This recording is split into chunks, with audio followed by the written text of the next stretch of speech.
ನಮ್ಮ ಅಪ್ಪನಿಗೆ ಏನು ಸರ್ಜರಿ ಆಯಿತು ಅಂತ ತುಂಬ ಜನ ಕೇಳ್ತಾ ಇದ್ರಿ. ನೋಡಿ ತೋರಿಸ್ತೀನಿ ಈಗ.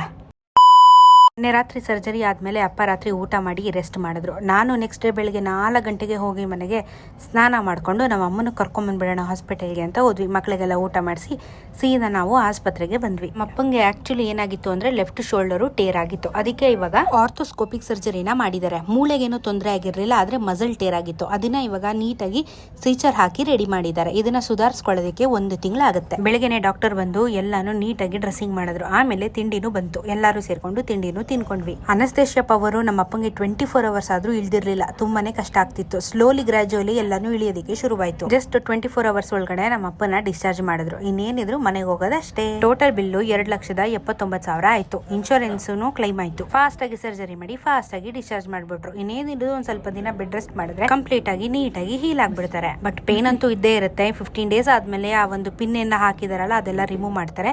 ಅದಾದ್ಮೇಲೆ ಒಂದು ಸ್ವಲ್ಪ ದಿನ ಆದಮೇಲೆ ಫಿಸಿಯೋಥೆರಪಿ ಶುರು ಮಾಡ್ತಾರೆ. ಸೊ ಇನ್ನು ಪ್ರೋಸೆಸ್ಸು ಹೀಲಿಂಗ್ ಕಡೆಗೆ. ಕೊನೆಗೂ ಮನೆಗೆ ಸೇಫ್ ಆಗಿ ತಲುಪಿದ್ವಿ. ನಿಮ್ಮೆಲ್ಲರ ಬ್ಲೆಸ್ಸಿಂಗ್ಸ್ಗೆ ಪ್ರೇಯರ್ಸ್ಗೆ ಥ್ಯಾಂಕ್ ಯು ಸೋ ಮಚ್.